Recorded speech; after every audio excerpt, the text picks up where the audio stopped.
लहराए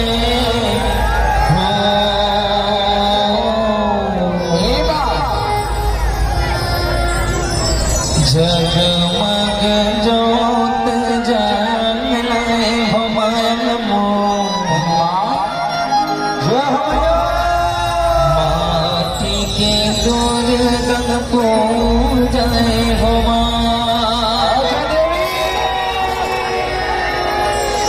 जगमग जोत जलाए हो मन माटी के दुर्गन पूजाए हो। चलिए विशेष लेकर चाहेंगे माता रानी मन के आगमन होना है तो माता रानी मन के आगमन पर ऐसे करके दोनों हाथ उठाना है और जोरदार जगह लेंगे। चलिए सच्चे दिल से दोनों हाथ उठा लीजिए। काली माता का दर्शन करने के आवाज नहीं आती दर्शन नहीं कर रहे करना है।